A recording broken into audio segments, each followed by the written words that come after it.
We previously discussed the future of investment operations as organizations look to drive efficiencies and to leverage their operating models for differentiation. One of the core components of this is future-proof technology and tools as it underpins every aspect of the organization. Joining me today are my two colleagues, Bill and Kasim. Welcome. It's great to be here. Thanks for having us. Bill, I'm going to start with you. When we think about our investment management clients and the technology backdrops we see there, it's clear that they've accumulated fairly complex technology stacks. Can you talk to us a little bit about how you see them managing them today? Yeah, I'm seeing a number of different things in the industry right now. One is a focus on the simplification of enterprise architecture to better align both business and technical capabilities. There's also a general acceleration of adopting cloud-based capabilities and hybrid solutions, really to help gain business agility. There's also a focus on transforming data architecture and data management practices. The focus is to turn data into a product, so it adds maximum value as part of the end-to-end business value chain. Another new trend I've noticed is generative AI.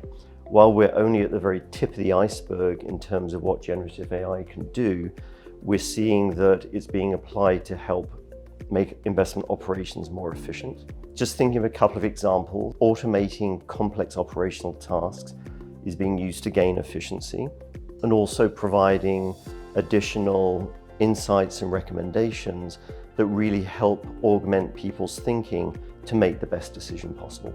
Quite a few meaty concepts in there. I feel we could probably discuss any one of them at length, but let me pick up on one in particular, the cloud and the cloud modernization journey. How would you advise clients start thinking about their cloud modernization journey?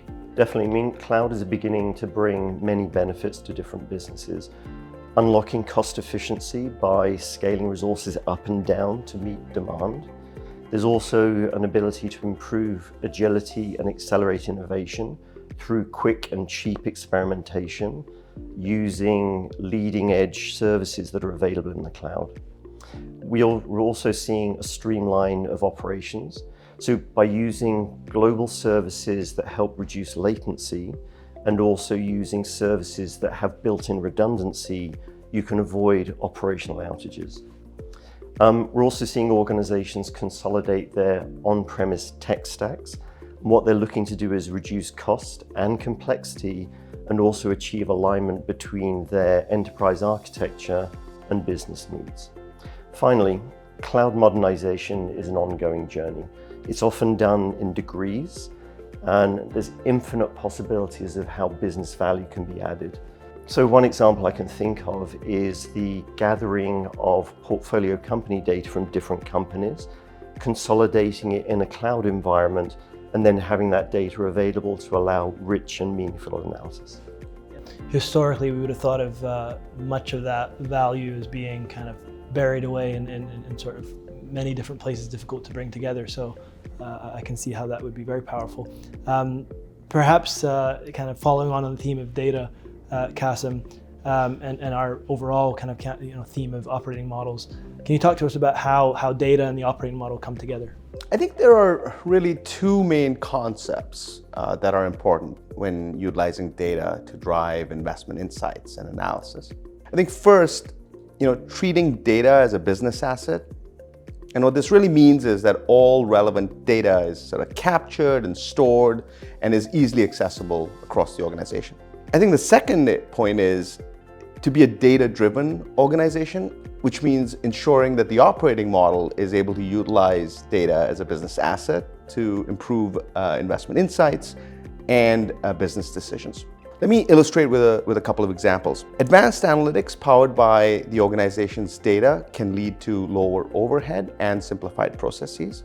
I think data can be used to quickly find arbitrage opportunities, to support quantitative trading and direct investing opportunities.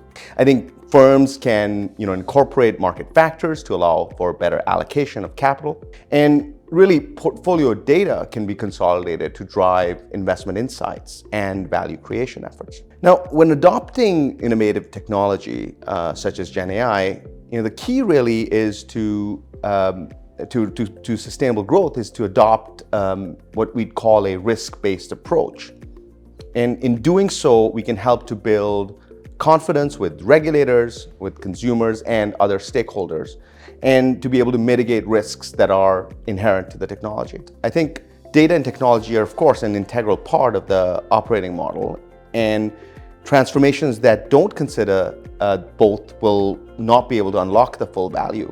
For example, analytics and AI require modernized data architecture and infrastructure, or it will lead to several types of downstream issues like data quality or access challenges, garbage in, garbage out, so to say. As we move to more cloud-enabled organizations, we see clients needing to manage residency, master data management, access management, self-serve, and a culture of data upskilling, to name a few.